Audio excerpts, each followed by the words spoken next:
अस्सलाम वालेकुम गाइस, जिवें कि तुसां देखते पे वे पिछा साडे बाग है, इत्था सड़क है, नाल ही नहर है। एरिया तकरीबन कासिम मेला आख सकते वे। कासिम मेले तो बिल्कुल नाल ही वध्या थे। देखो ये पिछा कुछ लोग जड़ा है भाई इंजॉय करें खड़न, मतलब ये है भाई खेल खेलते खड़न मैच। जुम्मे की डिमार है, बड़ा ही खुशगवार मौसम है, ज़बरदस्त किस्म का आख सकते वे। तो अवाम जड़ा है काफ़ी खुशी नाल जड़ा है तुम देख सकते हो रश को, कितनी अवाम खेडी खड़ी है इतना कर, तो कितने लोग इंजॉय करें खड़े, बड़ी ज़बरदस्त गाल है। दूजा अगर इडे अस नहर के पार देखूँ तो कुछ लोग अपने जानवरों को चारा खवेंदे वदन, कुछ लोग मच्छी पकड़े वदन, वो भी तक दिखे ने। आओ वेवर सामने देखो ये कुछ जानवर चारा खाते वदन, थोड़ा जहा अगा जड़ा है भाई वो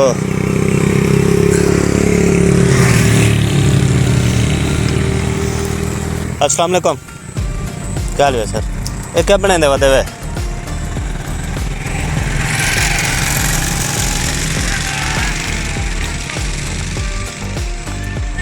तोरा ना क्या है?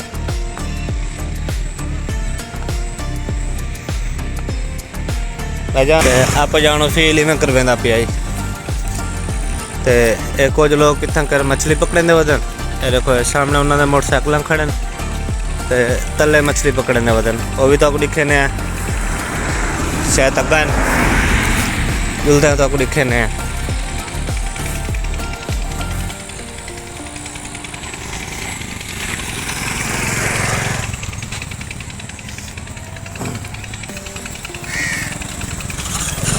आओ एक बार हूँ तुम देख सकते हो सामने जड़ा है काफ़ी ज़्यादा लोग मछली पकड़ने खड़न, तो जाल कुचाई वदन, कम अज़ कम ही मेरे ख्याल 8-10 बंदे हैं जोड़े रल के शिकार खेलते वदन।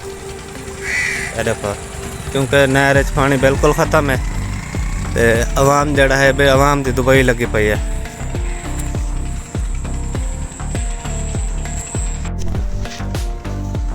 ये तो जीनी नहीं पई हाली तुम्हें सारे नहीं काफ़ी टाइम ठीक है ये कोनी तक जीनी दे। अच्छा भाई वाह, ये ने मां को खाई भाई एक चाह भाई मैं खोले ना एक चाहिए मेरा इंतजार रखो ये तक कोनी देख का ना लगे वाला तक मेरा इंतजार रखो। अच्छा मेरे थे पसंद मैं। अच्छा हां वैसा हाँ भाई वाह, को क्या समझ में नहीं आंदा पिया नहर दे नाल कि घर होवन पर नाल इथे ते चढ़ वेने छत पे। अच्छा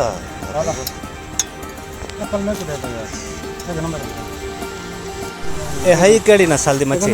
एक वागन है सिंधी तिरकान जी जी काफी देर तक जिंदा रह गई है तो ये अध्ययन रात 12 बजे तो जिंदा रहा।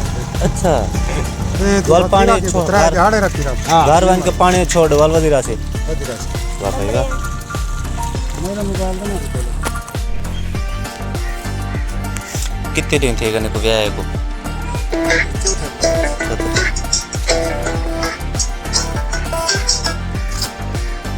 हेलो हां ये के बाद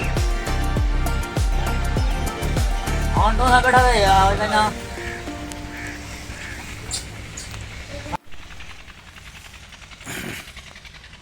अब भी बार सारी ख्वाहिश आई बड़े रही तो इंदर बाहर से हाजिरी देवन दी, आज जो सारी जड़ा है ख्वाहिश पूरी थी चुकी है।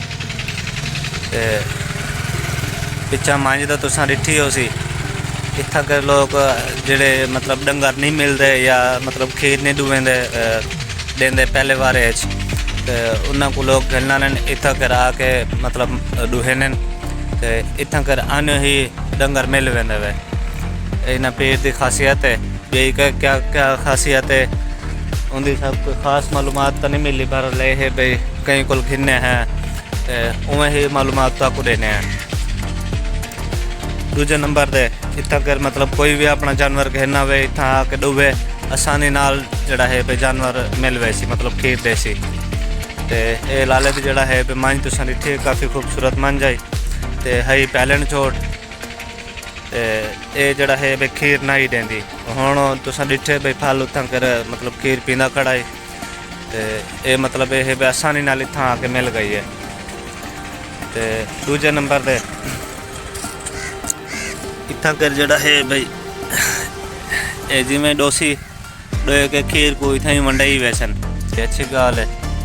फिलहाल असां अंदर क्या नहीं वेंदे पे इत्थे बैठे हैं क्योंकि अंदर कोई लेडीज़ वगैरह जड़ा है पे ज़ियारत करने वदन। जिमें वो ज़ियारत करके बाहर निकलदन उनके बाद असां अंदर वेसूं ज़ियारत करेसूं। सामने मेरी बाइक खड़ी है थी इतों कर बाइक से कहते जुलसूँ दुकान वाली साइड क्योंकि हम टाइम ज़्यादा कर गया मैं बल्कि ज़्यादा क्या ओवर कर गया टाइम। हम थोड़ा जहा टाइम बचा पे मजीद का कोई इतों का माहौल लिखे ने अंदर की ज़ियारत करवे ने वल जुलने होल दुकान दे उत ही जुल के भी लोग एंड करे सो।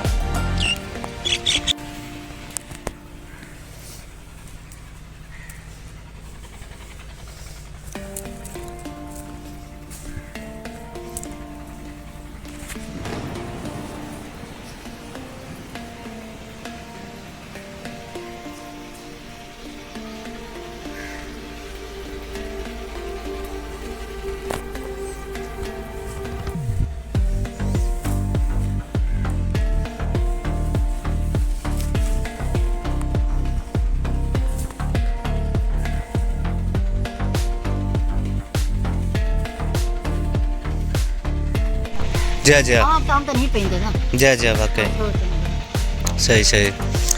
आओ गाइस ते इन्हां पीर साहबां दा नाम पीर शहबाज शाह है ते जेह्ड़ी अम्मा वधी थी अम्मा इत्थें करांदी होंदी है मतलब यहीं दरबार दे आख सकदे वे ते अम्मा दा एह् आखण है भाई कोई भी तुसां इत्थों आके मन्नत या मुराद मन्नो ते इंशाअल्लाह अल्लाह के हुक्म नाल बड़े कॉन्फिडेंस नाल अम्मा ने आखे भाई वो कबूल थी सी 100% कबूल थी सी। ये देखो ये इत्थों की लोकेशन ही वे मजीद तक लिखे ने थोड़ा जहा उत्ता वन के बारू कोल ते अगर तुसां इत्थां हाज़री लवाओ तो मेरे को भी यकीन है भाई तुम्हारी इत्थां का जड़ा है भाई मन्नत या दुआ वगैरह वो इंशाअल्लाह ज़रूर पूरी थी सी।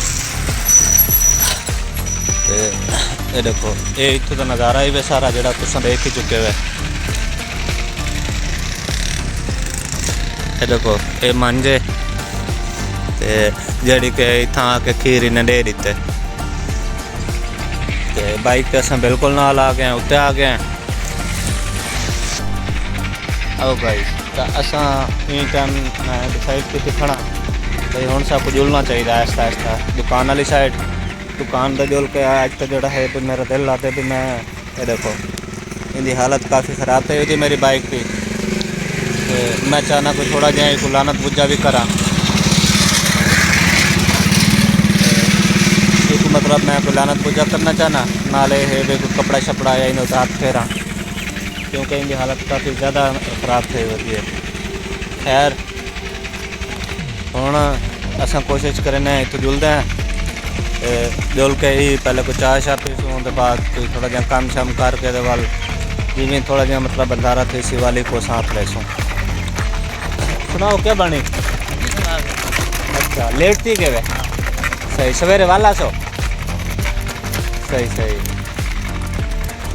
आओ गाइस तो ये सारे भाई हैं हमसाए भी हैं जिन्हों का मतलब ये है भाई मंझ नहीं मिली क्योंकि लेट थी गए काफ़ी कट्टा का तले थाना को पींदा रह गए मगर ये भाई संगी क्या नहीं तो ये भाई ने सवेरे वारा सन इतना आके मतलब वाल मंझ गए सन तो इंशाअल्लाह ये मिलसी तो आसानी नाल खीर देसी।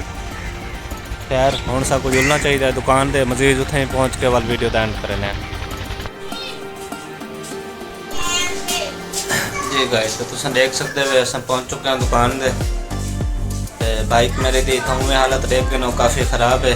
फिर ढेर सारे काम साढ़े को उत्ते बाकी हैं जेडे अस हुण करना चाह वगैरह भी पीनी है केक शेरी बेचने मतलब ढेर सारे काम पेन थे वो ये है कि कई मजदूर को देख के अपने अंदर कोई कोशिश कराए मोटिवेशन देने के आवन दी कि मैं तो हूँ लंघे बट्टे दूँ तो उत्था डिठे लोग भाग उत्ते खड़ के काम करने खड़े ये देखो कि सारी ज़िंदगी उन्होंने को ज़्यादा अजाब तो क्या नहीं असा कोई उन्होंने को ज़्यादा तो मुश्किलात क्या नहीं सामना उन्होंने करेंगे पे वो भी तो हैं इंसान ही हैं सारी तरह सारे तो दीन क्या नहीं मालिक तो देखो कितना बड़ा जड़ा है भी करा में सारे उतर रहम है अल्लाह पाक का सब का शुक्र अदा करना चाहिए जितनी चीज़ा सारे को हैं इन्हें नाल ही सब को इजाज़त दो मिलते हैं इंशाल्लाह कल दी नवीं ताज़ी वीडियो अल्लाह हाफिज़।